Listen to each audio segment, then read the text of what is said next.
Would the world have developed similar as it is today without the West influence on it? Hello, everyone.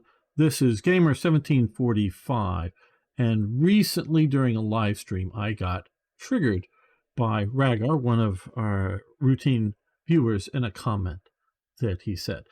And so I changed the focus of the stream, and we looked at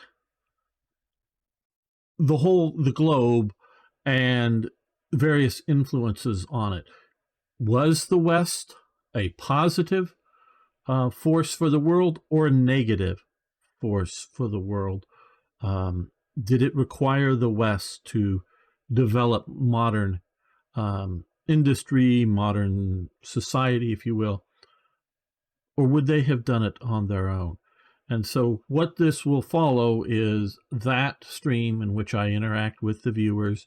Hopefully you can follow what the comments were. And so, hey, if you're new around here, I hope I'm earning your subscription. And everyone, hey, if you can hit the like button. And if you dislike what I have to say in some part, some element here, you know what? Please comment below. I would love to hear it. If you've got some facts that counter what was said on there, but do refer to what you're talking about, what you're countering, because I won't remember if you just vaguely say something. And so, love to get your feedback.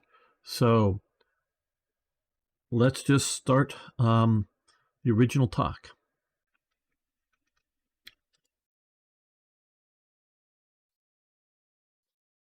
You triggered me. Hey, MMDB. And I'm sorry, Ragar, you triggered me. You triggered me there. And I'm gonna.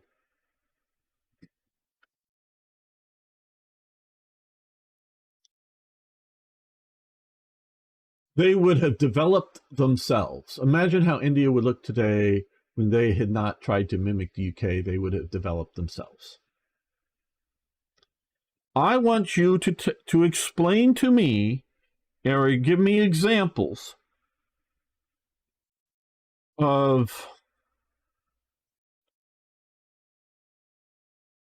humanity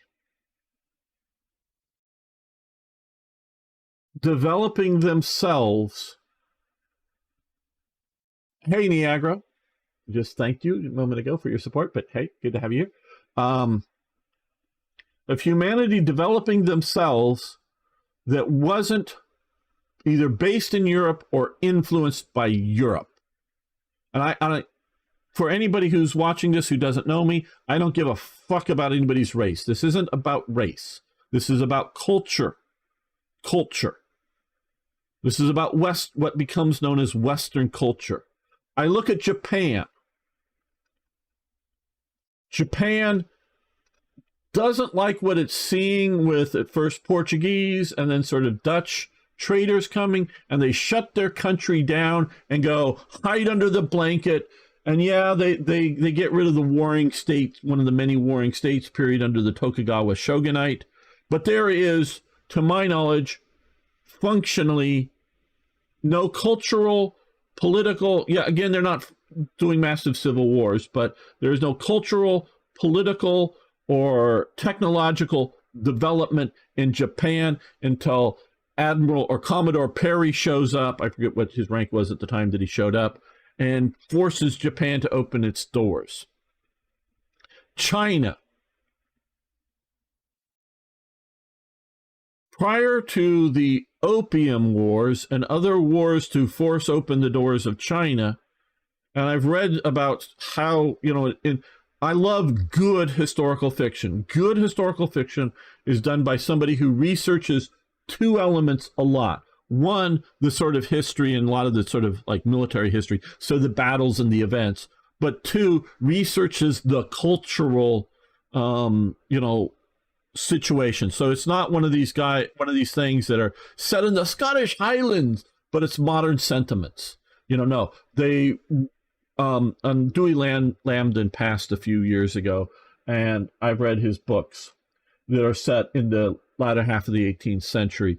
But he did lots of research, and he had the people speaking the way they spoke. You know, whether they were, because he was an American, but whether they're American or English or French or whoever, and really try to give the cultural viewpoints of that. So I like good historical fiction that does that. And this is one of, he and amongst others was talking about some of the early, before Hong Kong existed, some, you know, down here in Canton, and how the early traders were kept in their factories, that they literally, a building that they couldn't leave, basically, at least overnight, in a little small section of town that they sort of all in there, or their ship that was out in port. That how China is always looking back to the classical era, you know, the Confucian, the classic, as they sort of call it. I'm sort of ranting here as I'm forgetting some of the terms. And if things aren't going well, we're just not interpreting the classics correctly. So they're always backward looking. So I don't see any development in China before forced to. Do we need to mention Africa? Okay, you know, do we, you know, no development there. I don't see, before Columbus arrives, the Americas, North and South, are in the fucking Stone Ages, people. Yes, in Mexico, or, you know, the Aztecs in Mexico, or the Incas down in Peru, yes, they worked gold and silver. But that was it. And one of the people here, and I don't know if he may have even been Toy Jet, or somebody said, oh, but they weren't, you know, they weren't culturally or something necessarily in the Stone Ages. I don't think you fucking know, or we fucking know, exactly what the culture was like in the Stone Ages. We're just looking at their impressions on the ground, where here we have written examples of Columbus and other, you know, the different conquistadors. I'm blanking on the ship, or the people's names. Sorry. Coming in, and they're written accounts of the culture. So we have written accounts of Stone Age culture. And yes, these are sort of empires, and they were building huge stone buildings and doing very remarkable things without iron or copper. Well, yeah, to my knowledge, they don't use copper tools. They definitely don't use, you know, bronze or other mixed metal tools, to my knowledge. There and there, yes, not everyone's living in a teepee out in the forest, but this was in the Stone Age. And they did, to the best of my knowledge, somebody can correct me if I'm wrong, they did not have the bow and arrow. They had the atlatl, which is a sort of an extra little stick behind a very light throwing spear that could actually go rather far, and it was rather cool. But they didn't have the bow and arrow. Obviously, horses just weren't around. The only beast of burden, to my knowledge, that was found, was common, was the llama. Actually, llama in Spanish, but two L's in the front is equal to a Y. The llama down here, as a beast of burden, and not really a riding beast. It was, you know, pack animal. They did not have the wheel. They had rollers, but they did not have the idea of an axle and a wheel. Is best, again, to my knowledge, before the Europeans showed up. So all of the Americas are in the freaking Stone Ages. There is no development going on. No development that I'm seeing going on here. They got to where they were. Now, I'm not saying everybody out here, you know, obviously the very primitive, the Aborigines down here, very, very primitive, but not necessarily so primitive here. I'm not saying that. But they got to a certain plateau, and they plateaued. They didn't go anywhere. Okay. Now, the Arab and the Turk, whether it's the Seljuk Turks or the Osman Turks, the Ottoman Turks, their spring to life, their flowering of, quote unquote, their culture, all happens only because they're both sort of nomadic barbarians. The Turks are from out here, the Arabs are from down here. Only happens after conquering classical civilization, what Roman civilization, that, yes, I know there's Persian states and they were civilized, but their flowering, their numerical system, their all of that science that they can talk about when Europe is in its sort of medieval phase that is flowering is only happening because they're taking places like Egypt that, yes, had the ancient Egyptian culture remnants still there, but a lot of it was primarily Greek, but also Greek and Roman cultural influences that they're getting, and they're getting these classical works of Aristotle and Plato and reading them. And that, again, European influences is the only thing that's getting these, and I'll read the chat here, and I see it scrolling up there, is the only thing that gets these sort of cultures up and rolling and actually doing pretty good. So a forward-looking I don't see outside of Europe, and I'm not saying there isn't like, oh, somebody figures out a new counterbalance system somewhere and that slowly spreads over some region, or, oh, like I did point out that under the Tokugawa shogunate, I don't know how much nationalism is going on in a sort of modern use sense of the word, but we're getting away from a lot of warring. I know the warring states is different time periods, but lots of, if you will, often because we see it looking back as a single country, civil wars going on, and samurais fighting each other in Japan, and it's really cool as a military historian to research all that crap. And again, I love it, but I'm not an expert on it, but I love the idea of it. But we see the samurai, perfect the samurai sword making qualities of steel when a lot of places are still using iron, and they really get this really high tech sword out there, and some other high tech elements for the time period. But then they stop. They don't seem to progress. They get to a point and stop. Same with China. Yes, China has the Mongolians and India, and I know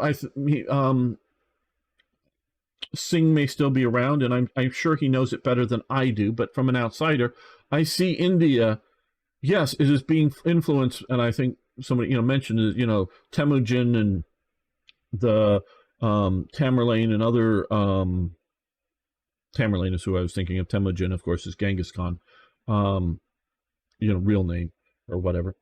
That are sending forces in there. So India is a bit of a developing element, but they're getting stuff coming, filtering through the Persian empires, filtering this way from Alexander's conquest, filtering down from here, and other stuff in there before the British, before the Dutch, before the Portuguese show up. Yes, that is sort of a mixing and whatever. And yes, they for their time period, they do some really wonderful engineering feats and whatever, but they do sort of plateau out as far as I can tell, and gets there, and there doesn't seem to be quote unquote progress, whether it's technological or sociological.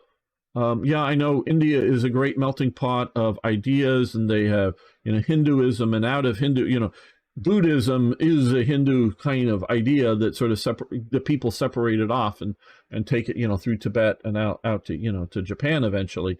And of course, Islam is brought in, and there's Jainism, and there's Sikhism, and there's probably whatever society. And other sort of ideas that are coming out of India and coming into India that are gelling, and it's a very vibrant place, especially, and some people, very vibrant in the ideas of the mind.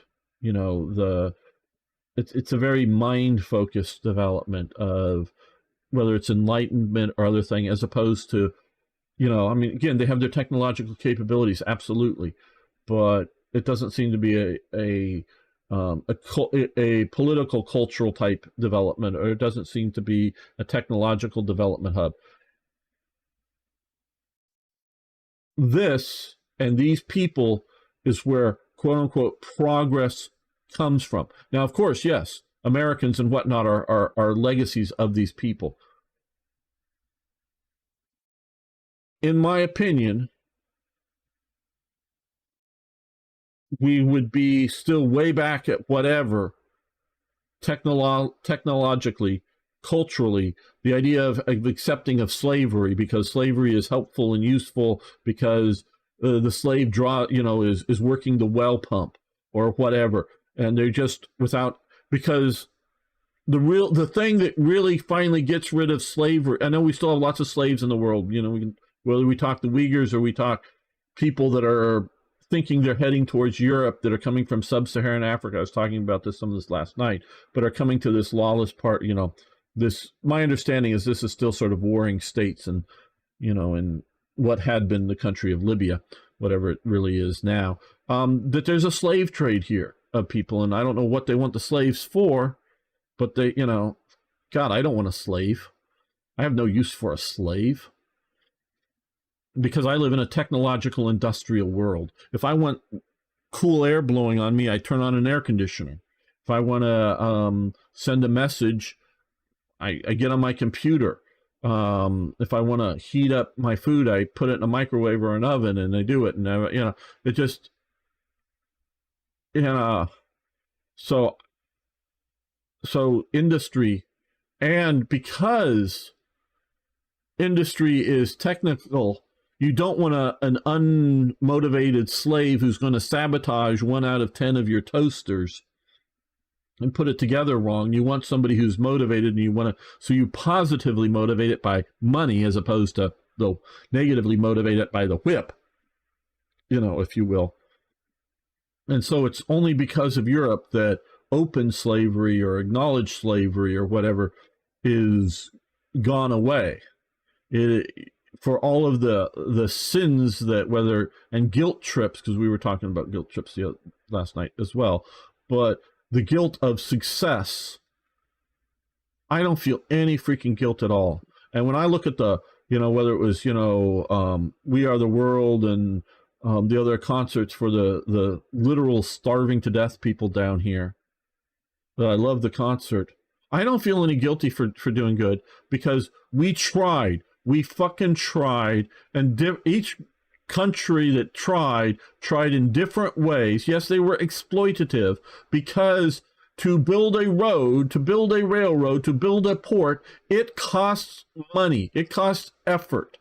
Okay, people? It costs effort. So to develop the shithole of Africa or develop other parts of the world, you can't just do it all on charity. Like, oh, the Europeans should have come in and showed up and, hey, we'll build you a port. We'll build you a railroad. Don't worry, it'll be free. No, they needed to be paid back for it. And so it's quote unquote, we need the resources in your country, whatever it is.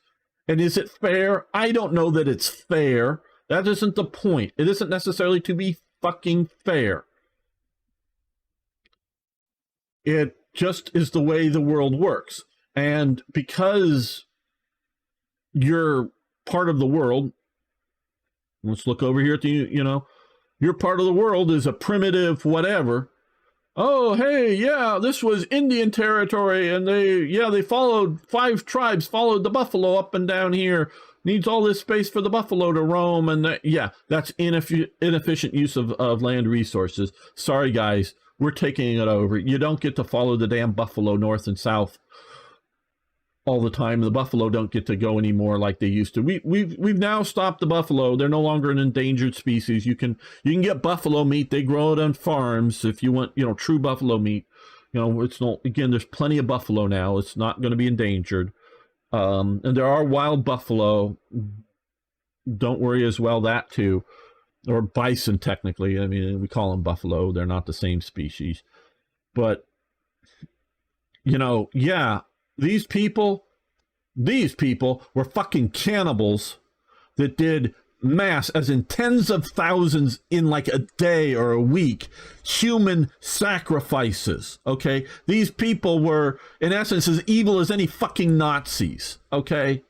Like, oh, hey, we captured these people. We're going to rip their hearts out and eat it. Yay! Huh?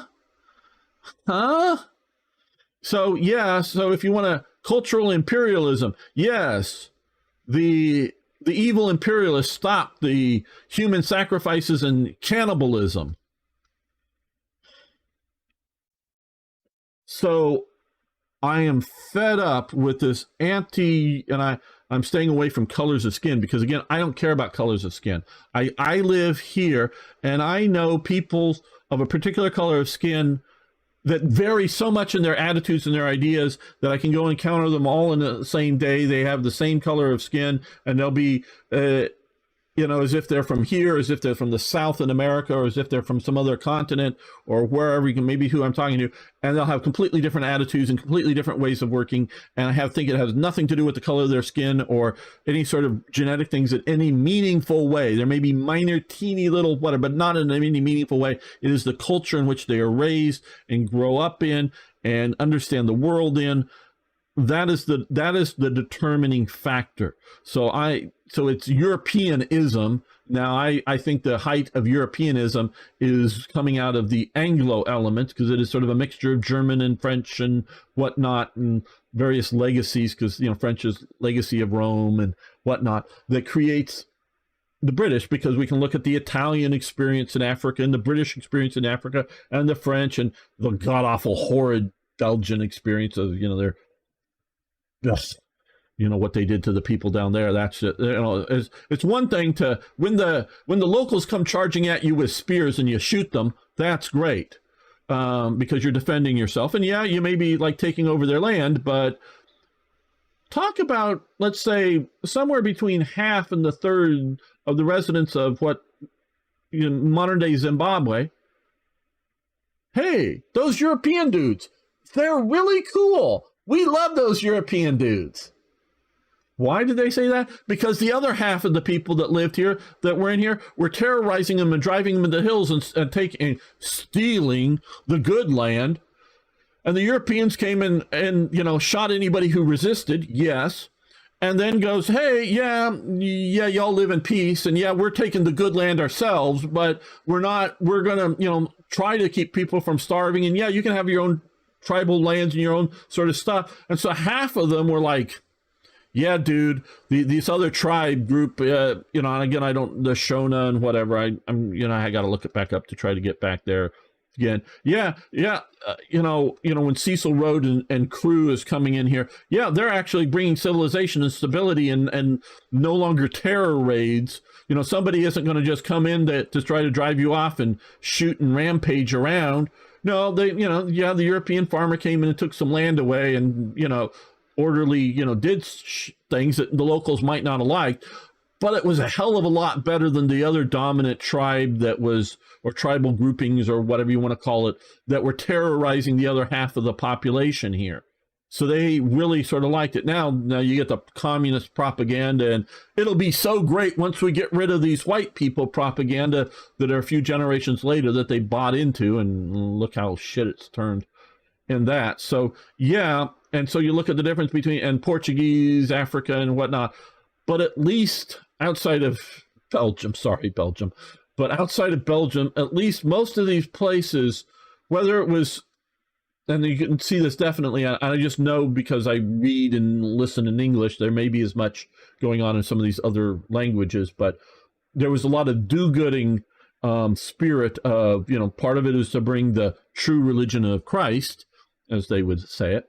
But it's also giving them wells and teaching them to read and write and, sort of trying to teach, a lot of do-gooding going on purely out of the goodness of people's hearts, in England, that would raise funds to send the missionaries that would, most of the missionaries were both spiritual and practical. It was a mix, they were sort of trained to be, practical people to survive in rough country, but also try to, give them, hey, this is how you build a well that, has a thing in the air that spins that automatically pumps the water out of the ground, something simple like that. Teach these people simple things to improve their lives, as well as bringing, the word of Christ or whatever they would, however they would say it to the unenlightened people.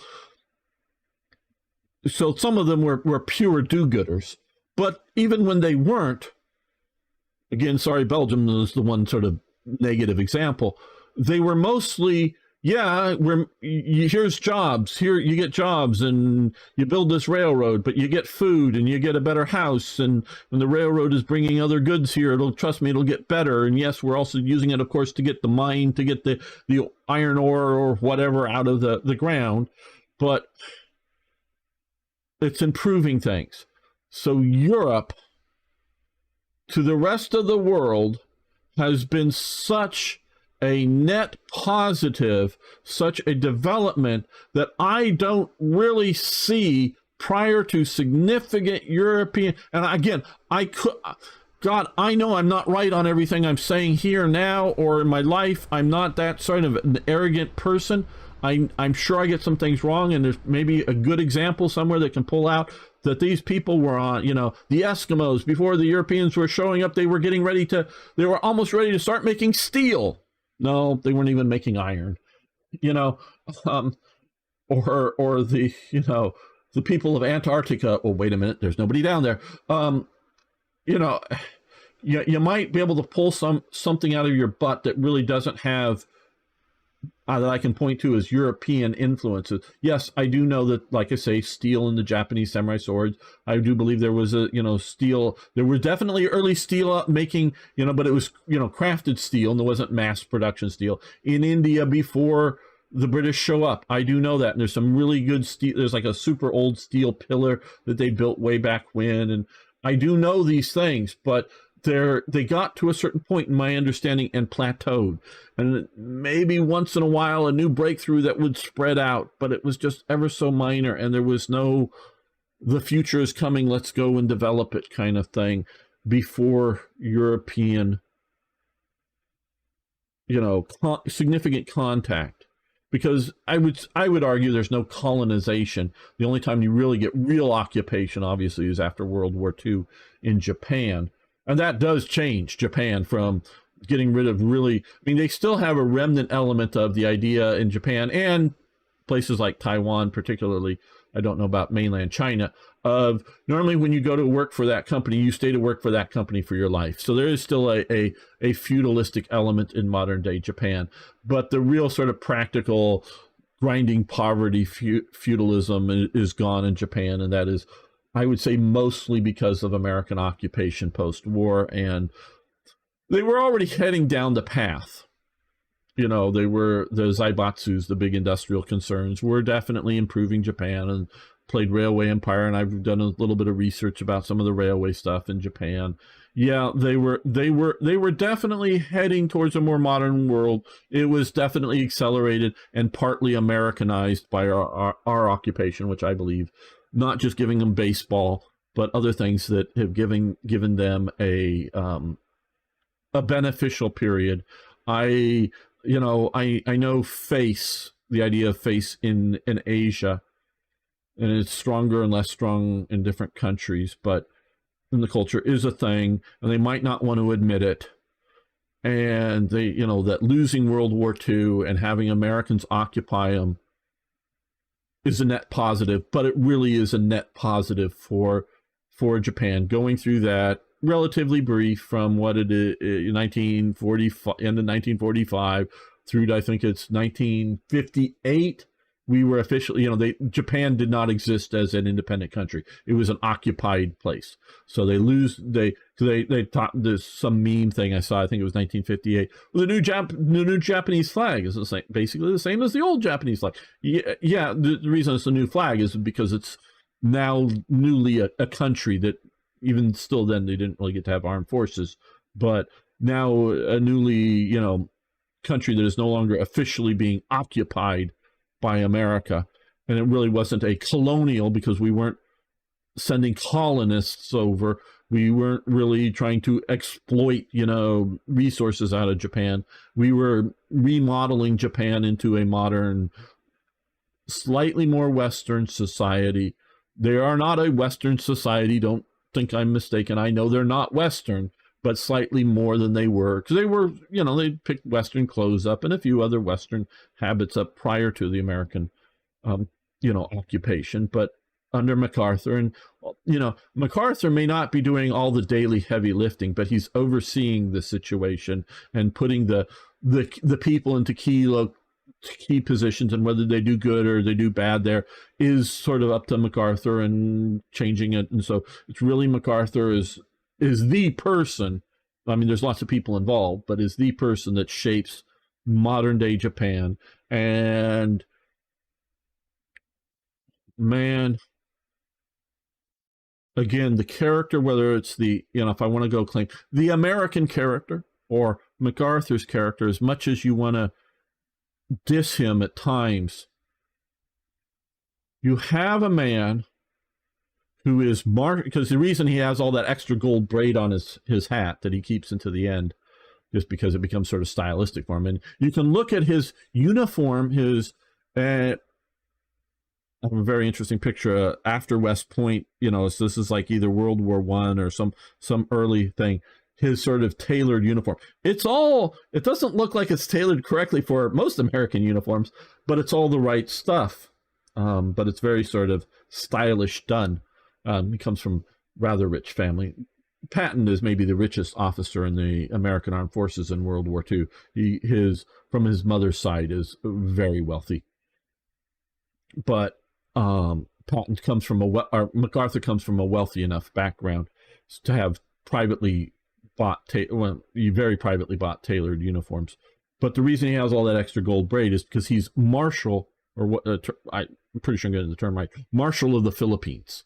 Meaning that he's not just an American general, he's also head of the Philippines Army. But he's head of the Philippines Army.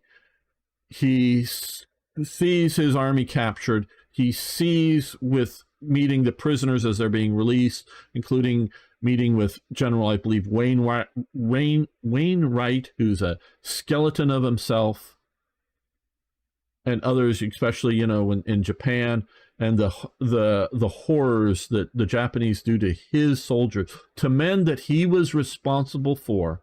And he was planning on staying there, partially out of, you better come, if you want me out, you rescue me, you gotta, you better send reinforcements. But once he realizes reinforcements aren't coming, he is still, I think, very willing to stay and share whatever fate he's going to share with his men, but he's ordered out. And I think he realizes that, not that he's necessarily an indispensable general like Washington was, nobody was going to step up and replace Washington in the American War of Independence. He is uniquely the man there. There are other very good generals.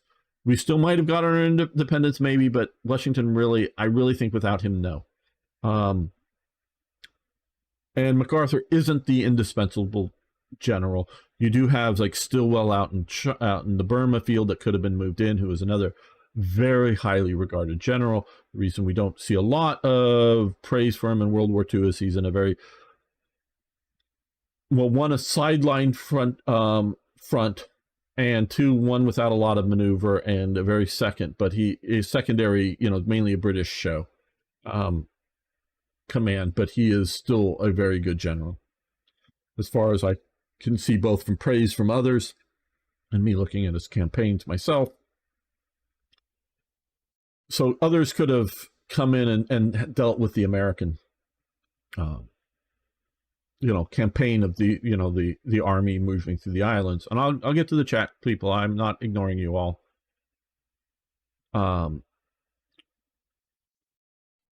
But he goes through this, and when you're responsible for the lives of people, and I know I see Admiral Teague is mentioning Patton again as well, and maybe overdoes in the movie for dramatic effect Patton's bravery, but to a point, a general, if he dies, he's just lost his burden of responsibility for the lives of however many thousands of men under him that I know they feel. I mean, you got to be the most uncaring bastard not to feel for the casualties under your lives. And you just sort of goddamn hope that your decisions meant that there were fewer casualties than would have been otherwise, because you're fighting in a war and you're going to lose people. You want the fewest casualties. But you got the guy who was responsible for all the Americans and the Filipinos that were mistreated by the Japanese, now running Japan. And he could have been, and it's without being fired from the Americans, without doing anything super radical, he could have been much more vindictive. He could have been humiliated. I mean, they do the one sort of meeting with the Emperor, with Hirohito, little guy standing next to MacArthur. MacArthur definitely looks dominant. And that's definitely a photo that they want to put out there, that it's big American general dude in charge, not this revered, formerly said to be a God emperor, because that's what he was, a God emperor. it's now the God Emperor is MacArthur, if you will, however much God he is, but he's now the Emperor of Japan functionally. You may get your little guy back. We aren't humiliating him like we. Hirohito in his surrender, no, because he made that surrender speech on a record that they had to actually fight to, they fought other Japanese troops. His palace guard fights other Japanese troops to be able to get to the radio station and broadcast the emperor's message of surrender. But he is willing and accepting that the Japanese emperorship is done, But no, MacArthur leaves it. Now diminishes it from any sort of religious idea that they are the God Emperor, that they're just the emperor now. And, MacArthur could have been just humiliating him and his imperial family. I mean, they shrink down the size of the imperial family, who gets to have imperial titles and government support under MacArthur, get rid of some of the cousins and other types. But, they're still family members, but they no longer have any like officialness to it. And the Zaibatsus, the big, big industrial concerns, and I don't know the details, and I'm sure some are maybe broken up and whatnot, but they still get to exist. Japanese culture still gets to exist, even with, picking up like all the extra samurai swords and all this other stuff that is officially done and they have to turn in and all this other stuff that goes on, even without being, some sort of sadist and putting up weird camps that would get MacArthur fired or something. Even without doing that, how magnanimous he is got to be, characteristics. Oh, yes. Yeah, I know there still is an emperor, but there is no longer a God Emperor, because officially he was a divine being in 1945. He was still literally a descendant from the gods in everything, that his image and all was as sacred as any other god kind of thing. Hello, cool, clever Stone. How you doing? We'll get to the chat, guys. So, yes, I did watch that of The Last Emperor under Henry Puyi of China. Did watch that too. But so, so whether it's partially, yes, very much partially MacArthur's personal character, but MacArthur is raised and shaped in America, so I would say it's the American character, that they're improving to Japan for all, and not just that we were attacked on, December 7th, but the way they treated prisoners, American prisoners, the way they treated civilians, both American and British and others, in taking Hong Kong or Shanghai, how nicely we dealt with them, I would say is a remarkable thing. And so this goes to my premise of Westernism. I am, as you can tell, a Western chauvinist. I believe Western culture, Western identity is the best on the planet. Now, it shouldn't all be one culture, because I do believe competing cultures generate new things that hopefully are better than some of the old things. Some of the new things are bad and hopefully will be discredited over time, whether it's ideas, ideologies or religions, kooky things that various religious organization types, and you can imagine and pick your own what you think they are. But, things like that will come and go. Some technological things that were a great and cool fad will disappear into the dust of history. But and so if it was just monolithic one culture, that would be bad. I really do believe so. But everywhere has ultimately benefited by Western culture. And even the fucking Congo benefited, because they were butchering each other themselves, and we saw what happened in Rwanda not so long ago, and that wasn't because of anything Europe did. That was just one ethnic group butchering another ethnic group. So even how bad the Belgians were, I'm not defending that they were okay, but even how bad they were terrible. It's still eventually. Now, once the Belgian actual government, because they were Belgians running it, under Leopold's private reserve, but they were all Belgian people.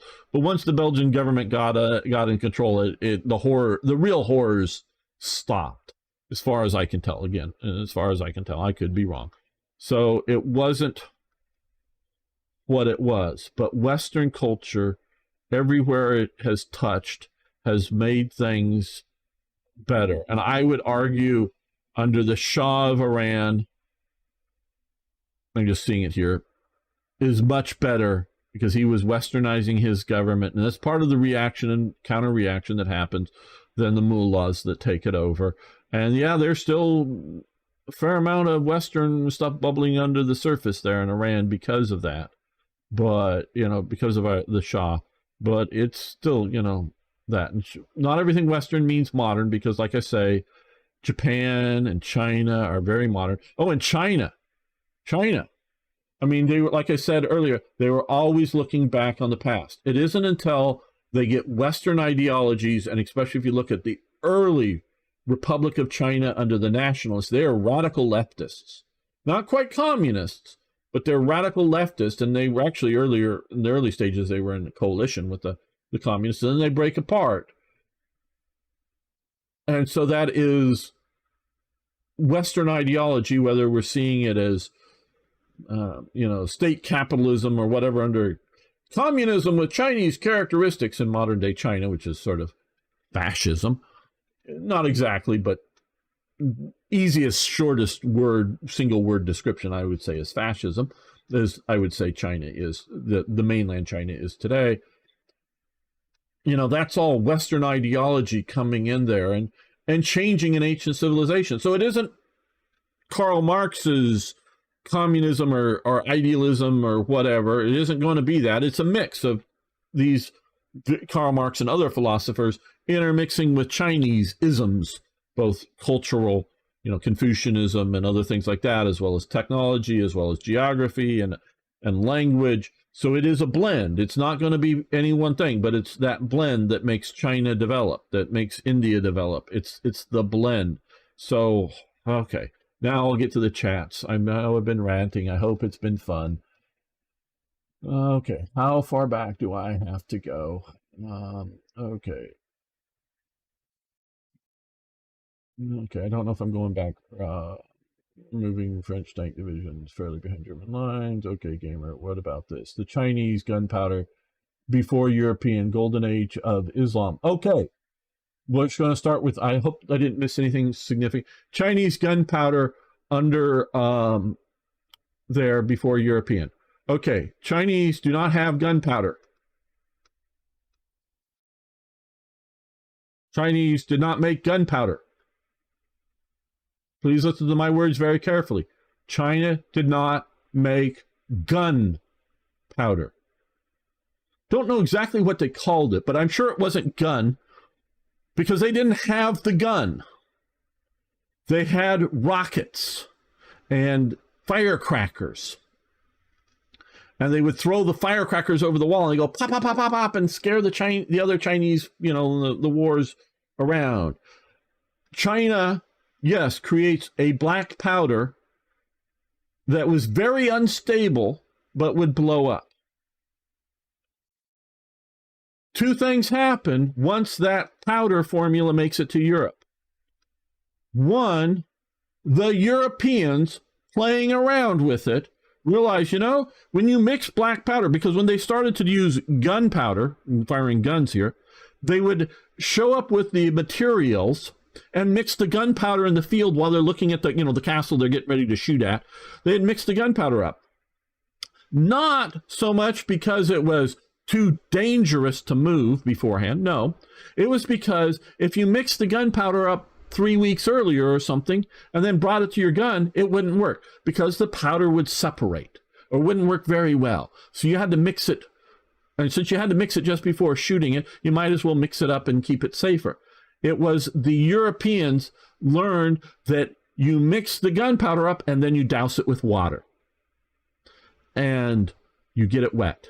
And then you very carefully grind it again. And that will bond it together to keep it from separating. So corned or mealed is some of the terms that were used. Gunpowder was created by the Europeans. The Chinese never investigated this, never went down this road.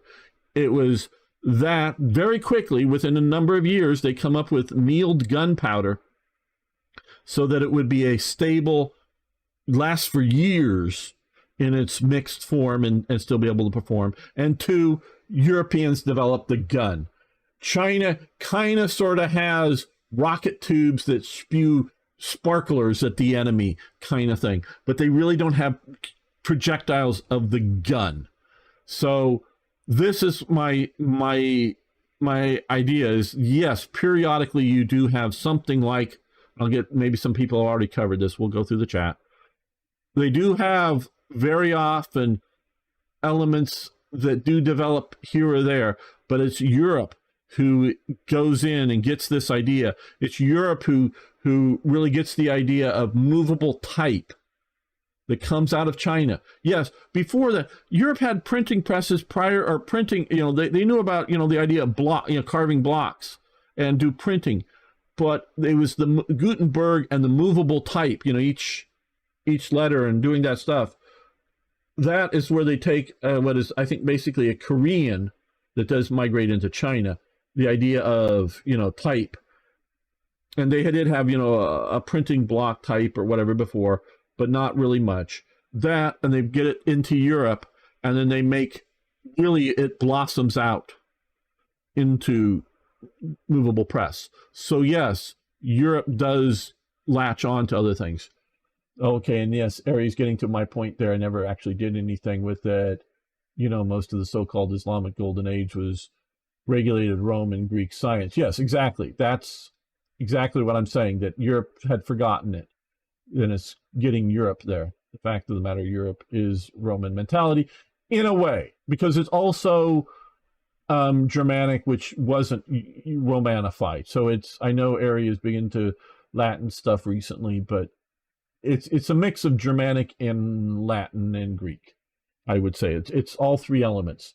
It's Greek to me, partially referred to Latins talking about Greek, but, not understanding Greek writing or Greek, I'm talking during the Roman Empire era is when it's all Latin to me, or it's all Greek to me. It gets first coined, obviously in Latin, but it's also sort of the introspection elements of society that Greeks did, that Rome really only sort of absorbed from Greece, and then of course continued with it. Stoicism translated into English would be porchism, because they sat on a porch and talked about what the Stoic ideas were. Porchism, Stoicism, is more of a Latin thing, but it comes sort of out of the Greek tradition that the Romans absorbed. Romans were much more of a practical element. So I would go a mix of ancient Greece, a mix of ancient Rome, and a mix of Germanic, because you have the Anglo-Saxons, and maybe just a little cheerleading for it, Celtic elements, but because the Celtic elements are from Gaul and Britain and other places, but definitely Latin, Germanic, and Greece is a mix. And it very, obviously more Latin in Italy than in modern day, in Britain today, but it's what the percentage of the flavors are. This is from the people. Yes, far greater. Some say primitive cultures are more developed society.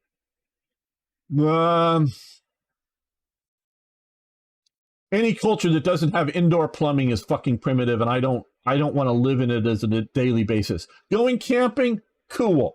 Living in a fucking forest without indoor plumbing, if you have a nice cabin with indoor plumbing, get to shit inside in a nice warm place in the winter, that's fine. But if you got to go outside to do it, no. Yeah, primitive isn't nearly as good. I'm sorry. Japan invasion into Korea, she defeated the Chinese cannons, yeah. It's part of it. Westerners could discover things, commercials, yes. I'm just going to skim through these. A lot of what we employ, we found elsewhere, but where it was Chona discoveries, mysticism, and hoarded knowledge for everybody else. Yeah. Oh, yeah. No, a lot of lot of knowledge we gain from other things. But what I'm talking about, I'm not saying, again, listen to me carefully, is I'm not saying that China and Japan weren't, shall we say, well-developed societies when Europe shows up. They were. Okay, they were. What it was is they weren't developing. They had gotten, to my opinion at least, they had gotten to a certain plateau and stopped. That's my contention. Okay, and it varies at what level the, because again, I am talking about some very high-end steel techniques, and like I know it's in other Asian countries too, but I'm just highlighting the samurai sword that we can point to that are hundreds of years old, well before any, and this is part of it. You know, a 500-year-old samurai sword is just about as good as a 200-year-old samurai sword or a 100-year-old samurai sword or whatever after Europeans showed up. They don't improve. They got to a masterly level at making those swords, and it's good, and it stays that way, and they don't improve. So that's what I'm talking about. I'm not saying everybody before Americans showed up were some Stone Age, super primitive Amazon rainforest people that didn't even have, you know, hardly any flint napping or whatever. I'm not saying that the world was that before Europe showed up. I'm just saying is they all got to a certain level and then stopped. And it varies on that level in different parts of the world. And part of it can be explained by how hot it is and how hard it is to work beyond a basic level of, yeah, once you got enough food, farming in the good parts and whatnot, and then the primitive lives up, you know, hunter-gatherers live up in the highlands, and the more developed people live in cities in the lowlands where it was, and then they just sort of stopped because it's hot and no one wants to move around more than they need to, and there's diseases, and, you know, there are physical reality elements of the environment that do affect this, most assuredly. So, be like, we make space missions, also India. We won't give infrastructure and basic necessities. Yeah, you know, India is a non-evenly developed society. That is quite true. Yeah. Yeah. As Rhaegar saying, yeah, I don't see if I had a slave, I have to have, where's he going to sleep? Or if I wanted to hire somebody to come in and clean my apartment or something, I just pay them. So voluntary work that is positively incentive, like I'll give you something if you do this, as opposed to I'll whip you if you don't. Yeah, I don't want a slave hanging out around here. You know, and yeah, if I was a little bit more wealthy, I might have somebody come in and clean up my apartment or something and do something for me. But that, you know, so having somebody do some labor for me wouldn't be a bad thing. But I don't want a slave. God, no. Stephen Ambrose says forced labor is sabotaged ammo. Oh, absolutely. Forced laborers will sabotage whatever. At some level, at some things. Corporate slavery, yeah, and there still is corporate slavery in the world in one fashion or another, like in China and places. Yes, but it's not exploitation if labor is compensated for worth. Yeah, you may say that, folk, about the exploitation, but you're thinking maybe in the modern day world in which there's a welfare state. But let's say, oh, hey, somebody mow my yard, I'll give you a donut. And these people are people that, well, that'll be the first meal I've had in 2 days. Yeah, I'll mow your yard for a donut. Now, is that exploiting somebody? Because there's people that otherwise are going to starve to death because, you know, the police are strong enough to keep them from breaking in my house and stealing my food. And I have plenty of food and I can go to the store and buy more food, but they don't have a job. And since they don't have a job and there isn't enough charity, and these people are starving, but I'll give you a donut if you mow my yard, and oh, great, I'll get a donut. So yes, positive compensation can be exploitation, can be, because there may not be a practical alternative. You know, so yeah, we'll just say that. Let me gloat and say the church has long sought enough to condemn slavery. Britain was the first nation to outlaw. Yeah, Britain was the first nation to outlaw against it. Going with cattle herds, that would be called ecological farming nowadays. Well, I don't know. They don't seem to like us ranchers much, but whatever. Not quite. Someone needs Naxes.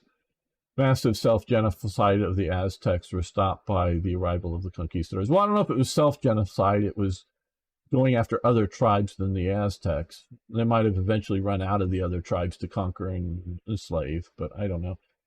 No, it's pizza. Okay. Gamer, if you don't get, we have respect for you. It's not for us to judge. Oh, and eat our, yeah, exactly. That's what all the literal woke moralists, yes. Romanized Celts. Well, yes, we do. If you're talking about Gaul and Cisalpine Gaul and the Gauls over here, they get fairly Romanized and whatnot. And of course, but looking at Britain and Romanized, those living in Londinium in square houses were fairly Romanized. Those living out here in round houses probably weren't very Romanized. And the big difference I see for Romanizing Britons as opposed to the Irish Celts or the Scottish Celts up here, the Picts were the Scottish Celts there then at the time. The difference is that when the Anglo-Saxons come into here, it had been long thought, and back when I was being taught, that the Anglo-Saxons replaced the Celts.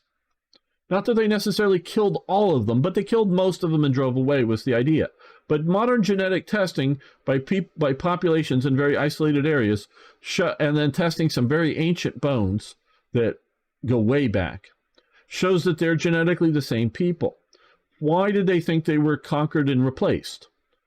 Because before Rome shows up, Celts live in round houses. When Romans are here, outside of the main Roman settlements that are created, and outside of the big farms, buildings that estates that the Romans set up, Celts live in round houses. So in their own communities, they live in round houses, and when the big farm, the big sort of plantations, if you want to call them, that the Romans set up, yes, the big manor house where the Roman family or whatever, or the Romanized Celts, because sometimes they can tell from the artwork that they appear to be Celts living in there, that live in big square houses on that estate at that same time, because they can look at coins found, deposited in some of the round houses. The if you will, the peasants or the workers or whatever, in quotes, are living in round houses. When Romans leave, because they get the Roman legions and whatnot get called back because of civil wars, and the Celts are standing around going, what happened to the Romans? Excuse me. What happened to the Romans? They go back to living in, or they continue living in some cases and go back in other cases living in round houses. Celts, and I don't know how much it's practical, we can examine that in a moment, to how much is cultural, as in Celts and corners, and spirits in the corners, is my understanding, is there's something to deal with that. So they sort of want round houses culturally and not just practically build them, because when the Anglo-Saxons come in, everybody, whether in the Anglo-Saxon controlled towns or the countryside, everybody starts living in square houses. Everybody. Now, they did note that ancient holy places and often burial places continue to be used, but they notice I can't give you all the details of it, but the burial styles change. Well, they stay the same from pre-Roman to post-Roman Britain, Celtic Britain, in a location, because they can date some of this stuff at various means, whether modern technology or just finding an ancient coin or something in the burial, continue to be used.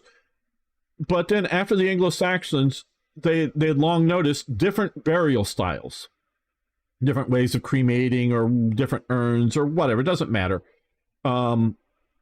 Different burial styles. And they just thought, oh, well, people realized that this was a holy place, so the new people decided to just bury their the new incomers to use the old the old holy place, because periodically you could also find a church on a very ancient holy spot. Because again, from stone circles or other things that they know that it was a very ancient holy spot. So sometimes you see Christians reusing the same spot. So they thought, well, the newcomers just use the old spots.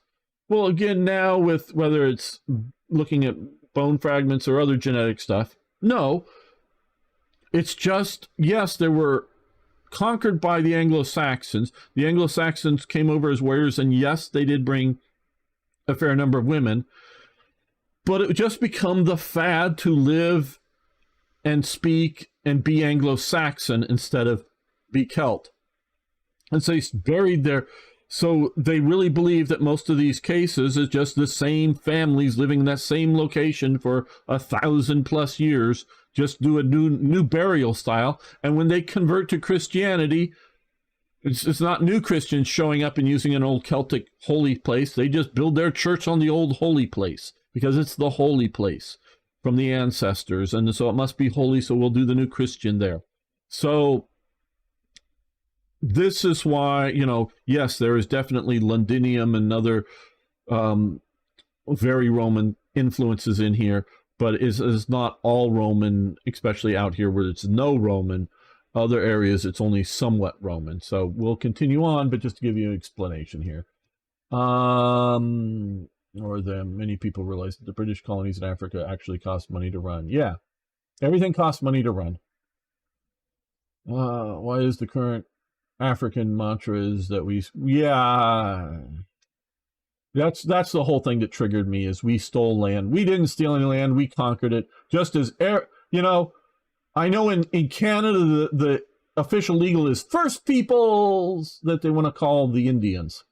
They're not the fucking First Peoples. We recently, in the last few years, found some like 30,000-year-old or some massively old human footprints in stone. It had been mud at the time. And looking at the genetics, my understanding, we may come to new conclusions someday.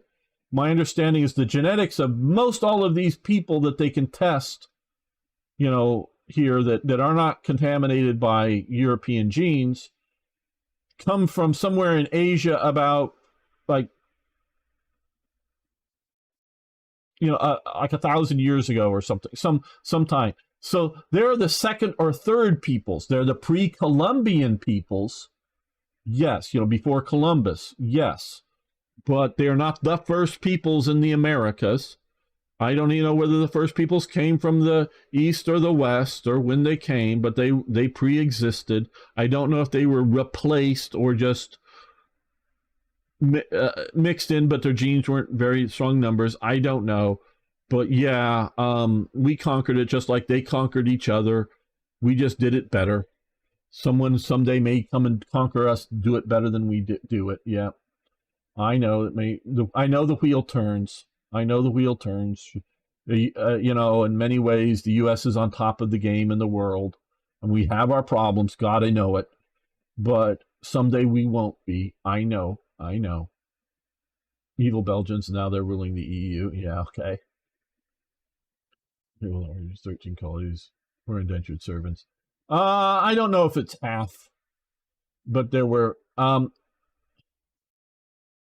It really looks at when they're showing up, and a huge amount come in here. I don't know. Indentured, I think, is overly talked about, but it's definitely part of it. Just going through the chat, Brits must be Japanese look far better in their traditional clothes when they kept their hair and when they used. We can talk about clothing some other time. I don't think I want to go into it now. Sounds plausible. Belgium was formed by the Habsburgs out of the Low Countries. No! Plastic gangster. Belgium wasn't formed by the Habsburgs out of the Low Countries. What the hell are you talking about? I thought you knew history better. Belgium is formed by the British. Belgium is formed by the British. Prior to this being Belgium, it was part of France. Revolutionary France takes over What had been prior to that was the Austrian Austrian Netherlands, which was prior to that the Spanish Netherlands. The Habsburgs, the House of Habsburgs ascends to the Spanish throne when the Bourbons get the Spanish throne. They have to. They agree that the same king will not be in Paris and in Madrid, so it won't be this. It'll be a split of the House of Bourbon. This territory here stays with the Habsburgs, so it transfers from the Spanish Netherlands, which had at one point been all of the Netherlands, up into the Dutch part, modern day Dutch part. And so it transfers from. So it starts out as the Spanish Netherlands, transfers over to the Austrians. So, yeah, but modern-day Belgium is a creation, and King Leopold, particularly in that family, is related to Queen Victoria's family and the Saxe-Coburg-Gothas and the whatnot, the German principalities that is set up. So Belgium is sort of post-Napoleonic Britain's creation, very much so. Dismantled your own empire, right? Yeah. Member celebrates the history together called the Commonwealth. Yeah. Well, you didn't dismantle your own empire, plastic gangster. Your empire, you were exhausted by 2 world wars and you couldn't hang on to it. That is really what had happened. The Vienna Congress. Okay, think of. Can't think of any other empire with a fan club of its old conquered territories, can you? I don't know. I have to think about that. But yeah. There's, yes, still an emperor, okay. Actually, Japanese had traditional of electing 14-year-old emperors and keeping them away from power. Yeah, Rhaegar, well, yeah, no, the emperors had lost power until the Meiji period and the bringing down of the Tokugawa shogunate, multiple generations of the shogunate. The emperors had become figureheads for a long, long time. For a while, way in the past, yes, they did rule. But even when it was close to emperor, it was still a wholly believed position kind of thing. Region, Spanish provinces, okay, Treaty of Vienna. AI girlfriend simulation showed me I just need to be myself. Well, good.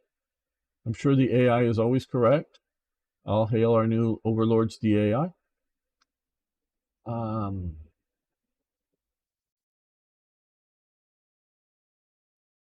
Flemish, yes, as a part of them. Walloons and Flemish. Just trying to catch up here. People who are opposed to Western chauvinism would be absolute hypocrites if they did not give up using indoor plumbing, urinals, seated toilets. Yeah, seated toilets, they did exist in other places in history, but are very much a Roman thing. You should embrace indigenous toilet cultures. Yes. Well, the Belgians actually created 2 ethnic groups. Yeah. Oh, I know. Yeah, it's messed up. Was Democratic leader of Iran.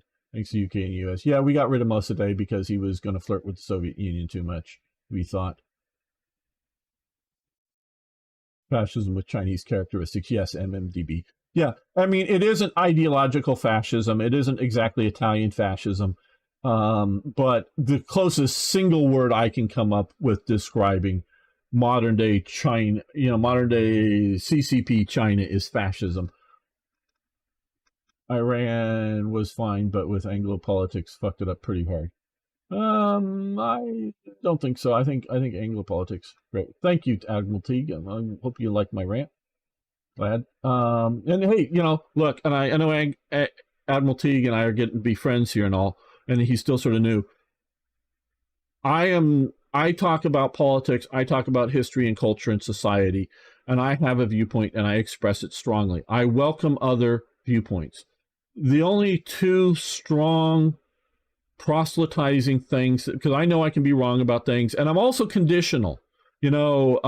what is good for like let's say Luxembourg, the little country of Luxembourg down here, trying to run missed the borders are sort of here. Yes, Luxembourg down here might not be good, same government policy might not be good for Germany, country the size. So I'm not necessarily a particular ism, though I'm influenced, different political organizations. But I have two proselytizing things are one, communism is bad and evil, and guns are good. Guns are good. They are a net positive to society. Until guns show up on the planet, we don't have democracy. Oh, ancient Greece, gamer, ancient Greece. Yeah, that was the ruling tribes of Athens, because they sort of call themselves different tribes. They're not like the Indian tribes. Different sort of political or different sort of organizations within Athens. The ruling tribes that were the voting peoples, that they had non-voting peoples, and then they also had slaves. This wasn't it was a democratic thing in which people voted, yes, but it wasn't mass voting democracy like we think of it in the world. It is only once you get rid of the idea of a guy who can afford a full metal coverage, armor, and a really nice sword, and spends all of his time practicing, he can go beat up on a bunch of peasants with pitchforks and rule them. Until you can get to that thing that everybody can quickly learn and become, not everybody's equal with using a gun, but you can always shoot somebody in the back. So guns are a great equalizer. Guns are also the greatest anti-tyrannical thing because I save a lot of memes and I use a few of them once in a while, but one of them recently was a quote by Hiawatha, the wannabe Native American senator, blanking on her name right now, said, if you need 30 rounds at hunting, you're not very good at hunting. If you can't govern an armed population, you're not very good at governing. So, and use another sort of quote from, started out definitely as a socialist, George Orwell. The job of the state is to keep that, I don't know if he said musket or rifle, because he was sort of referring to America. Keep that musket or rifle above the fireplace, meaning not to make the population so angry that every home should have like a rifle over the fire, sort of traditional American he's looking at, that keep the homeowner from wanting to grab that rifle and go after his government. Do not piss off the population so much that they want to resort to violence. And yes, you'll have the aberrant nut job who will go do something very bad, but so the job is to keep that off. So to me is communism is evil and guns are good. Otherwise, hey, there's a lot of different solutions to things and we can all talk about it. So again, if you're new around here, that is my mantra here. Otherwise, so I'm happy with people that disagree with me. And I'm willing to talk about things on it. Let's see. Okay, notice the problem is people's preconceptions. There are also trap cannons, wooden ships show they're innovative, brave, and plot, of course, position. Yes. Bad enough. Okay, right enough. Smaller noses, Tootsies. Yeah, I don't know about all of the things. Wellington had rocket at Waterloo, Chinese mercenaries. Oh, Wellington's use on the rocket. Yeah, it was useful. I don't know that it used much rockets at Waterloo, though. I don't remember a rocket corps. I know Wellington uses rockets in the,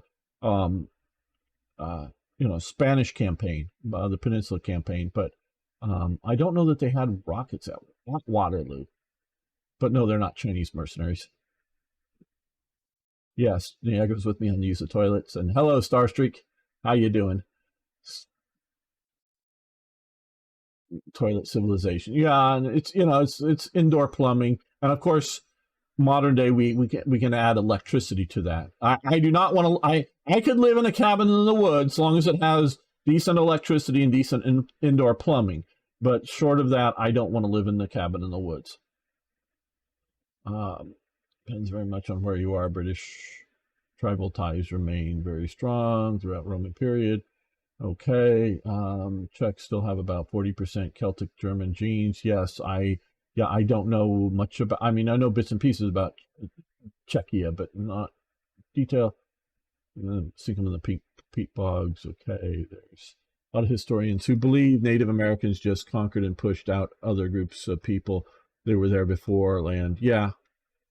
Oh yeah, no, it wasn't. It was nowhere near any sort of idyllic, oh, live in peace with nature. No, they just didn't have industrial means of doing things mostly. And yeah, they might have had here and there good little ideas and things, but they were stagnant is my contention until the Europeans showed up. Okay, they can the original inhabitants, yes, and we, First Nation.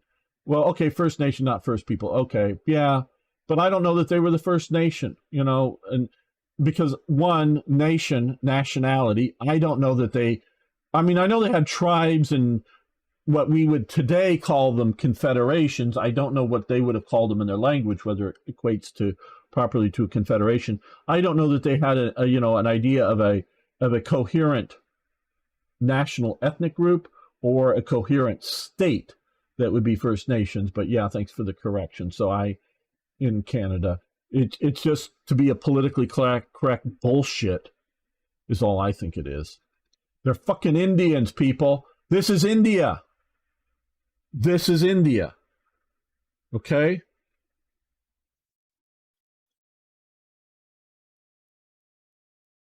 I'm sort of getting this. This is India, okay? This is India. This is India. This is the West Indies. And we're using either English or Spanish or Portuguese terms right now, or French, because they also use these terms. I'm speaking in English, so I'm using English terms. But it could also be similar sounding word usage. Local variations may be this, going down to here, Dutch East Indies. India. This is the East Indies. Okay, so this is India, people. This is India. This is, again, I'm speaking in English. This is India. East and West Indies. So these are Indians. Either here or here. These are Indians. Again, that's my language, not me personally language, but the English language and what these people are called. These people call themselves the Seminole down here, and the Iroquois up here, and the Apache out here, and the Navajo, and other tribes everywhere else. I don't think they had a defining term. We could call them pre-Columbian people here before Columbus discovers America. They didn't call themselves America because that's Amerigo Vespucci or whatever gets his name tied in. He does show up, I think, and make some maps and whatever, but he's after Columbus. Don't really know the details of that story, but they didn't call themselves Americans. That wasn't a locally used term before it. They called themselves by, and so if I'm talking about the Seminole Indians or the Iroquois or the Mohawks or whatever, I'll use their tribal names because that's what they would call themselves. And I'm a Native American. I was born in America. My parents were born in America. My grandparents were born in America. I am not a newcome colonist. I am a native of this land now. Yes, my ancestors come from basically this island here, maybe a little bit from here, but mostly from here. Depends on how you draw the lines. Yes, those are my ancient ancestors. Just like, again, like I said, all of these people, again, we could be wrong, but the genetic testings are blah, blah, blah. But as far as proper modern cultural, is they come from somewhere up in here. These people migrated over some sort of land bridge, they think, when an ice age dried up, whatever. Doesn't really matter, but this is how they believe they got here.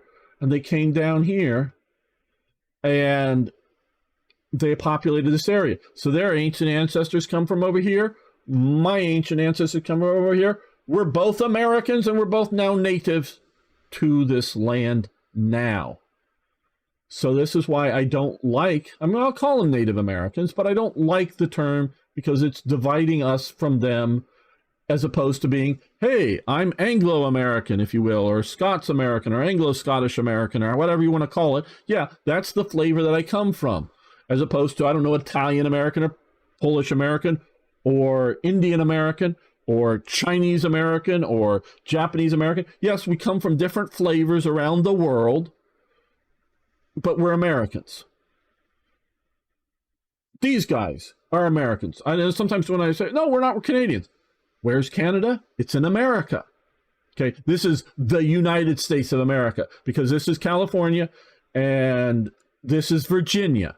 This is, Quebec is, yeah, Quebec is here. So these are Quebecians, okay? But they're Americans. These are part of the United States of America. This is the federal state of Mexico. They're also Americans, okay? We're all Americans and we're all North Americans. It's just because we're not specifying, well, I'm an American from California, Arizona, you know, rattle off 50 state names. We just, United States of America, we lump it all in. But they are Americans as well. We are all Americans. We are different types of Americans. Some of us want to be, separated off in Mexico, and that's great. I'm not saying it should all be one country, but we're all Americans. And the idea that should continuing to be the idea of a specialness or distinction as somebody is more righteous because their ancestors were here before the other people's ancestors. So am I more righteous of an American being an Anglo-American? And yes, I have ancestry that goes, at least some of it, and I'm sure probably even some more, but at least one family line, some family member did research to go back to the colonies before independence. So I came here before the Chinese Americans came here. So am I somehow better than the Chinese Americans that are more recently come here, whether they came here in the 1870s or whether they came here in the 1970s? No, we're all effing Americans, but we may distinguish, different flavors of America.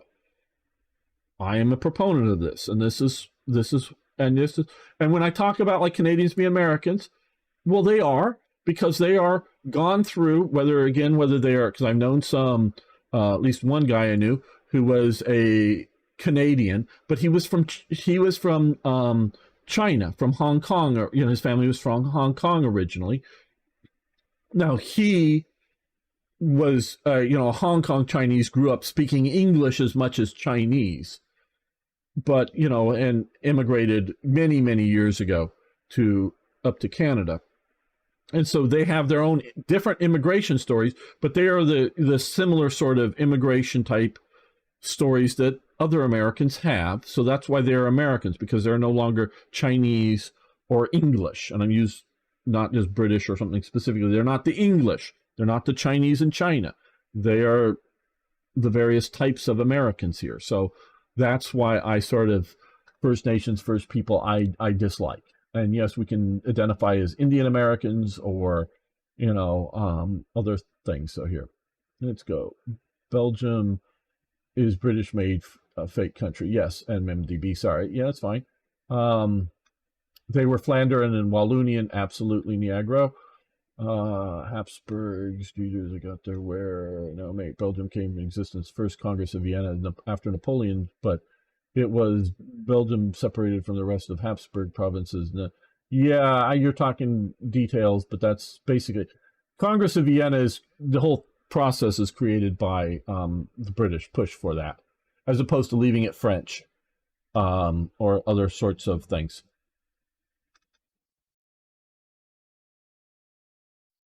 Yes. Elizabeth Warren. Yes. Fake Indian Elizabeth Warren. That's who I was thinking of. Yes. Yes. There was a rocket battery. Okay, Beam Slam. I know I've read a book on Waterloo many years ago and I just forgot. I do know that Wellington used rocket batteries. Willfully living like it's 1799 is why they decided to.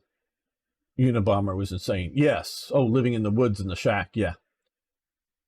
Don't need plumbing in the cabin in the woods. Outdoor dry toilets are fine. Yeah, you may say that, but in wintertime, no. Sorry, no. I want indoor plumbing, not just plumbing. burning down forests because they lack tools to perform proper clearing. Absolutely. The Native Americans you're talking about, or Africans too. They also did that too. Used the rockets in the siege of Stirpatambien, which we killed the Tipu Sultan. Yes, I've actually read some of the Sharp novels that the later made written novels, but dealing with Sharp's earlier career in India. I also get the idea of interesting. Come on, not even 30 generations born in one country. Yeah, I know, Radgar. Well, again, this is, like I say, my old ancestry, 30 generations going back here, various parts of this island chain here. Absolutely. But just at least one family descendant tree path is definitely in this area prior, in the 1750s or so. So they probably married some other ones or whatever that were, 100 years before. So, but yeah, my ancestry, the most recent of the sort of, 4 grandparents lines, as far as I know, main sort of lines back. The earliest one that I know comes into the Virginia colony in the 1750s, I believe it is. And the most recent one comes over to Canada right around 1900. The generation there, I think they have total of 6 children. I'd have to look it up. The first 2 are born in Canada. The other 4 are born in Maine. They had immigrated into Maine at the time. And, brought all their children into there. So that was right around 1900. So British history prior to 1900 is also my family history.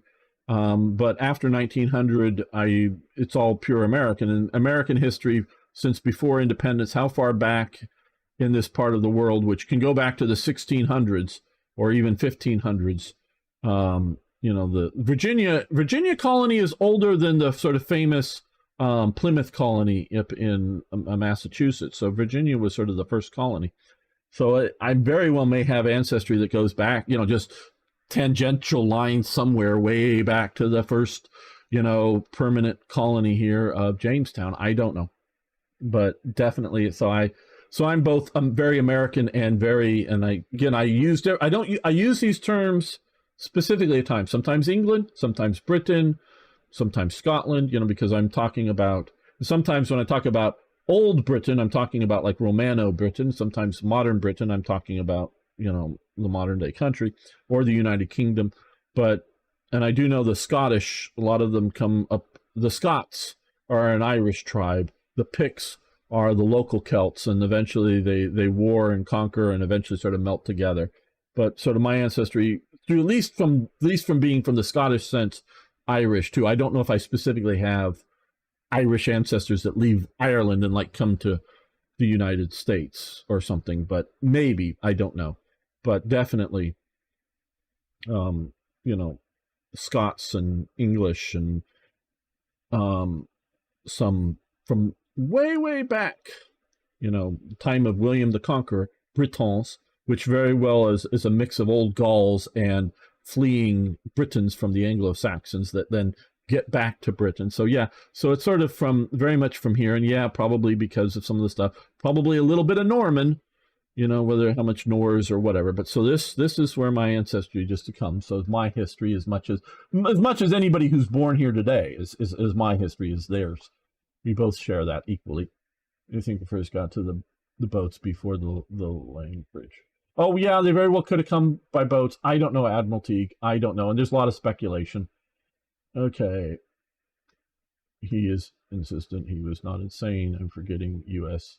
The young country. Yes, we are. Relatively speaking, the U.S. is a 400-year-old plus endeavor. I remember my first main trip around Europe in a package tour. There were several Australian groups with us because it is done through a British company, and they were just celebrating their 200th anniversary. And this was back in the late 80s, early 90s. I forget the exact year. I think it was 88 or I forget the year. Well, wow. 200 years? You haven't been. Oh, yeah, we celebrate our anniversary from our independence, where they celebrate their anniversary from their founding in Australia. So, I forget 15 oh what, or whatever the foundation of, so very early 1500s, I forget right off the top of my head, the founding, because you have the earlier Roanoke colony that fails and people disappear, captured, killed, I don't know. But then the Jamestown colony, I believe, is the first permanent one, and again, that's in 15 something. So we are about 400 years old as an endeavor. 100 or 250 years or something old as a independent nation. So yes, in that sense, we are young. Okay, folk, yes. Because of decisions, it was the Unabomber frustrated lawyers who, yeah, they got the shack. They're here. Okay, before that, yeah. And again, yeah, I'm sure, I know Congrave and the rocket things. Yeah, Congrave, there was father and son, both involved with the Royal Artillery, developing various artillery elements, including the rocket artillery. They were rather sort of innovative people. So yeah, the father and son, if I remember correctly. Russians and Russians could definitely disagree with that. The Congress of Vienna, the British conference, strange we didn't make them all come to London. Hey, yeah, yeah, Sharpe's Tiger and whatnot. I read those many years ago.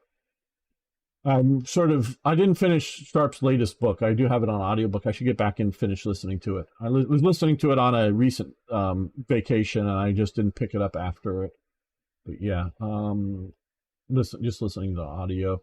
I guess this technically means Trudeau is an American. He doesn't mean we can send him to you. Yeah, I hear you, Frock Eyes. Okay, now I'm thinking it might have been Wellington, who was junior commander at Serpentarium under Harris. Yeah. Mysore, yeah. Old Scottish, yes, very old Scottish family that very because of certain I'm not a genealogist. I've had genealogists or family members that research to a specific, to specific people living or born in a specific town or city. I don't want to get too specific. In Scotland, in one thing, but because of the family name and the way Scotland works, I can generally get connections back, and you can probably make some guesses, back to before 1066 to a Breton family, a Breton family that was involved with the Normans, that we know that there are connections. So whether it's all the eldest male line or anything like that, I'm not trying to say that, but just that, yes, connections back to the ancient Bretons, that were they're a mixture of the refugees from Britain and the Gaul. Because if you look at the maps that I see, Brittany here is not directly ruled by Charlemagne, Charles the Great. I'm sure it's some sort of sub-controlled territory, but it is sort of remaining somewhat independent from the Charlemagne conquest of Europe. And so I think it does, and those are the Franks. So I think there's a lot of Gallic Britons fleeing the Franks. I'm sure a lot stay in place, but a lot of the Gallic Britons fleeing Charlemagne, and a lot of the Romano British Britons fleeing the Anglo-Saxons. Also, Cornwall, was a holdout. The Welsh were a holdout. Manx, I forget what they were called.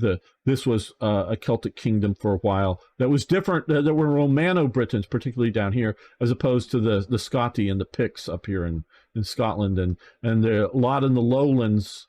There's a lot of Celtics in the lowlands that were Romano, were Britons that fled north out from the Anglo-Saxon conquest. So yeah, so that's sort of some of the research that I've done and know that go back somehow enough distance, sure enough.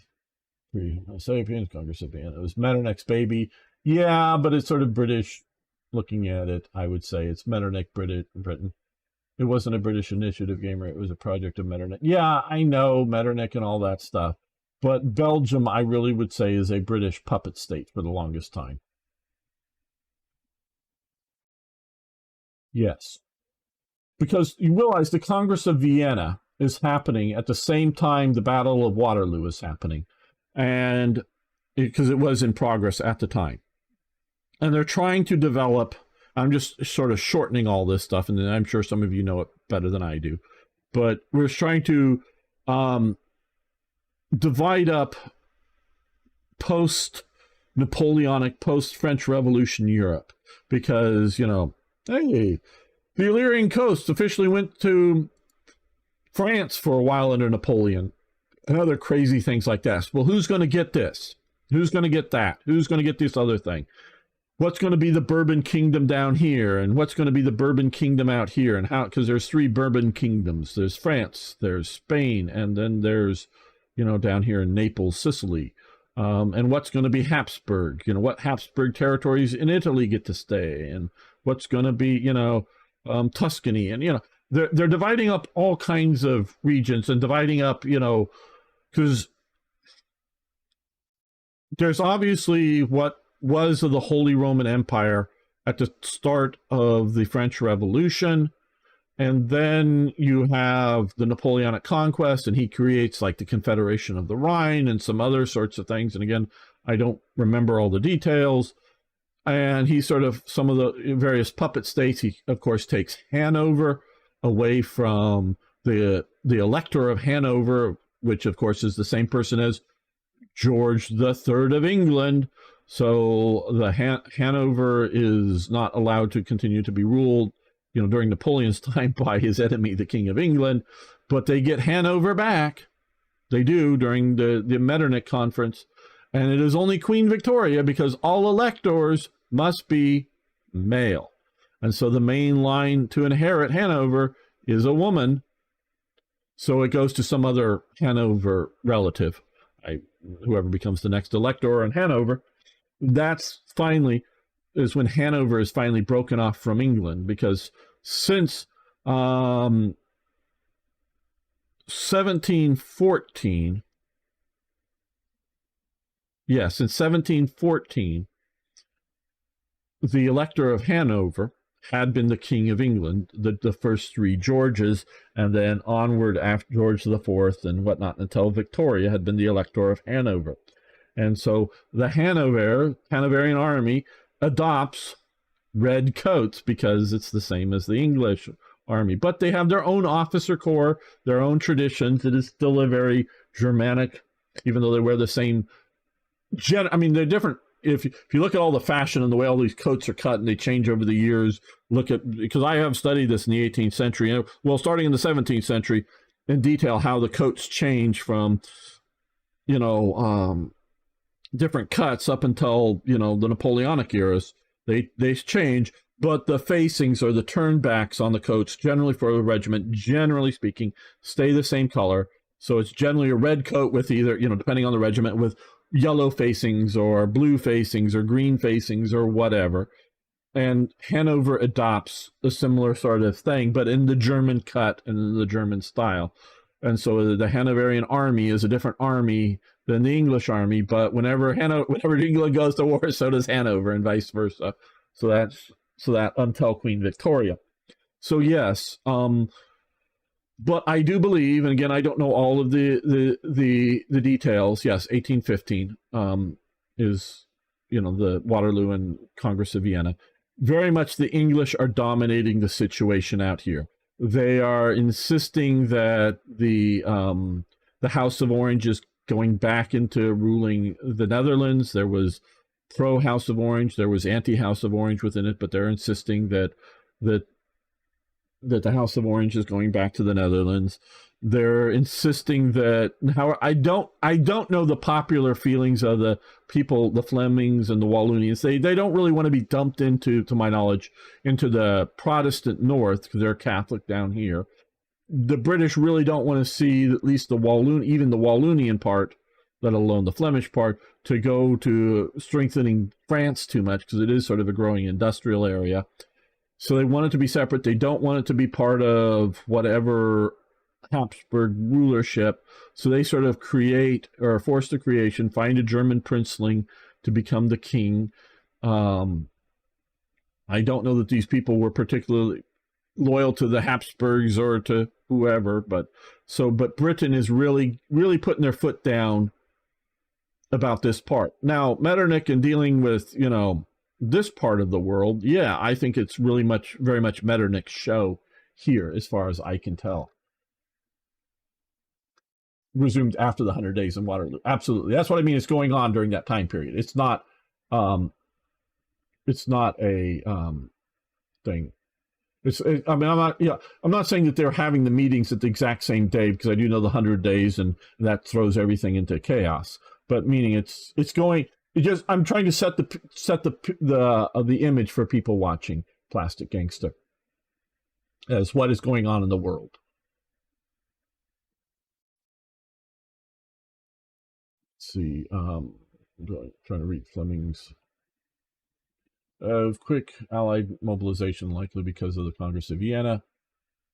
Peoples of Belgium would not entertain a union with the Netherlands. They would have been happier as part of France. But yeah, Britain did not want it to go to France under any circumstances. Exactly. That's what I'm saying, is the people did not want to be ruled by heretics or whatever, however they, the Protestants, however they would describe them.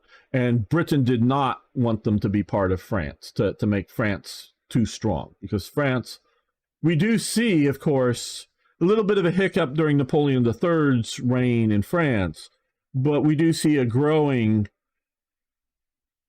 Anglo-France alliance. And it starts growing because of the Bourbon claimants or kings flee to Britain during the French Revolutionary War era and continue there during the Napoleonic. And so Louis the whatever is enthroned in here. And when Napoleon comes back for the 100 Days, he flees back again to Britain.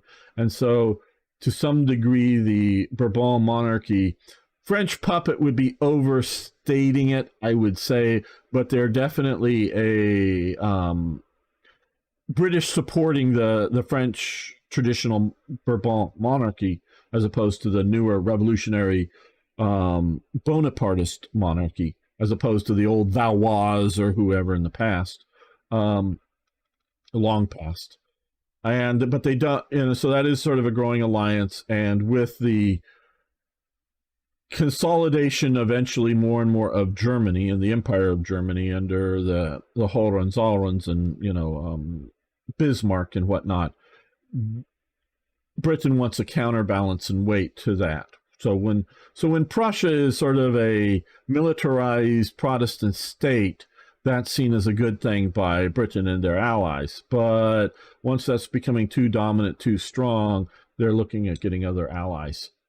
Okay, we already lost Flanders to France, but I'm not sure just about that, especially when I look at the map and see many islands, even today, also walking across ice possible. Yeah, okay, see, this is an interesting thing here.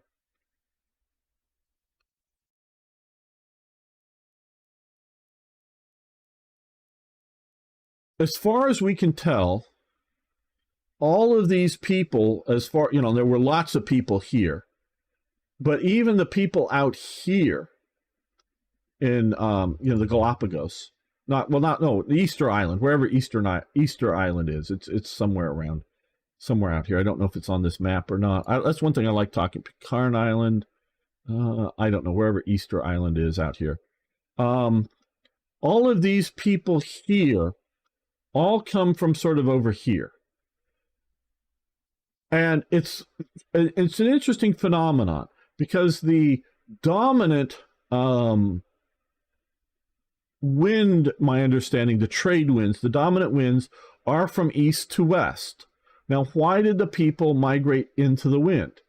My the current thought is that they would paddle and search for islands in their large canoes, their catamaran canoes, pretty damn large. And they could go out here and get out so far and not find anything, and then they could go back by the wind.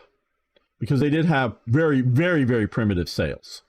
They couldn't tack into the wind. They didn't have any of those kinds of good things. So they chanced it, and people would keep trying, but they could more or less kind of think that if things went to hell, they very well might be able to get back to their islands. Oh, they actually did pretty good celestial navigation, it is thought. Meaning they can navigate by the stars at night, and most of the times pretty quickly you could get clear enough skies to see. So they sort of kind of have an idea of where they are. And this map, the Pacific is damn big, but this is actually a bit of an exaggeration for the Pacific, especially down here. And there is a little bit of thought that some of these people do sort of eventually touch on the American coast, but it is highly populated, highly warlike compared to finding. Now Hawaii, they fought all kinds of wars and amongst themselves. It was not a peaceful place before James Cook, the British explorer, shows up there first. But so there really is not a migration from the east to the west. It is really west to the east. And so these people get out here in very primitive conditions in what is basically Iron Age, or no, pre-Iron Age, Stone Age conditions, meaning they did not use metal tools, as far as I know, to get out to here. So I don't know that with either the trade and current winds come down here, the more we look at it, is very ancient, because it's sort of like the Portuguese discovered the Azores, but if you look at it, there is signs of Roman occupation, and then it gets lost, and then there's signs of but then everybody disappears. There isn't a population that they find, the Portuguese, when they show up here, and there is like a really, really like Stone Age or Neolithic type age human population out here in the Azores. So the humans get out here from some there. So somebody, whether it's they get blown off coast and just happen to make it here, and hey, we have a few women, and it wasn't all guys in the boat, so we start over again, because again the trade winds, they can't quite get home and whatnot. So whether it's by accident or by design of exploration and finding some of, I don't know if there's, Cape Verde definitely had old human occupation on it.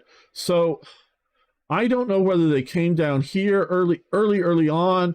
We definitely know the Vikings make it up through to here. Now the Vikings are Iron Age people in essence, because they have the workings of iron.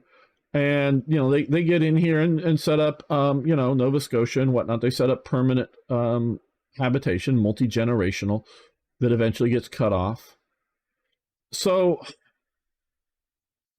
there's some faked, some clearly faked, and some maybe real, very ancient stones, carvings, very ancient, that may be tied to very, very ancient peoples. I don't want to equate them with what we think of modern day Europeans or Roman era Europeans, but that very well may have made it over here somehow at some sort of ice age type situation via boat, meaning that I don't think that they may cruise along an ice, a glacier front or whatever you want to call it, but there wasn't a land dry, it's too deep here, land dry human connection here.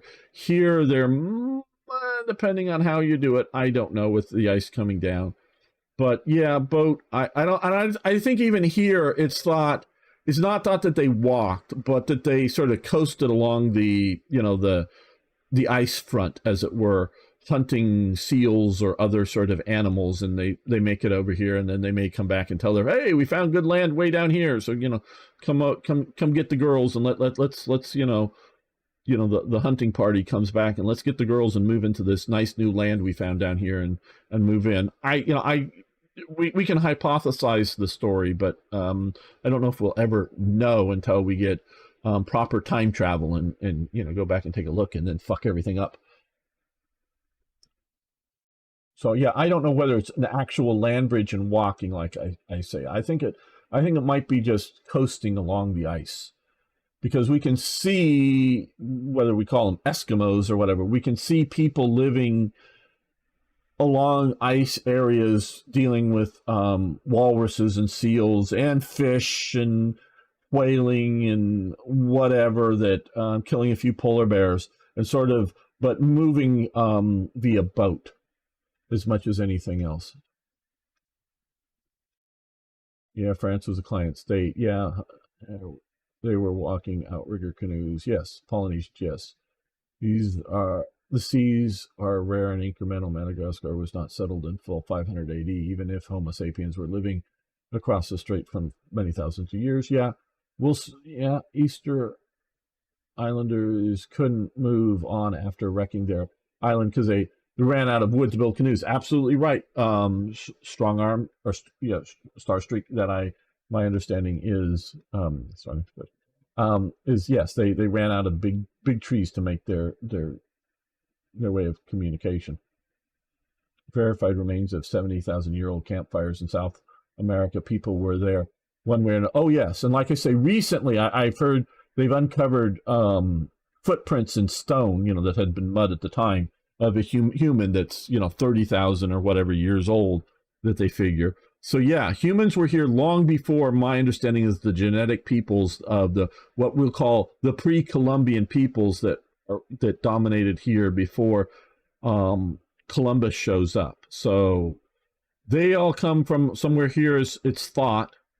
We, of course, modern day Americans come from everywhere in the world, but the main settlers were coming early on, were coming from Europe, whether it is Britain or France or Germany, even, and Spain, obviously down here, and Portugal over in Brazil.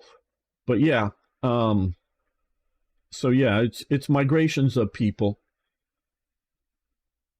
along the islands, hopping. Yeah, means opinion. People were there before. Yeah, they were always, there's people around. Okay, guys. Well, my throat's getting a bit rough. I've had fun hanging out with you guys. I'm going to message Eric today, but I don't know if we're going to be doing Hell Let Loose tomorrow, if I know Eric's going to be showing up, or we'll be doing War Thunder one way or another. So yeah, it was fun hanging out with you guys. So be back tomorrow. So thanks, everybody. Have a very good day, evening,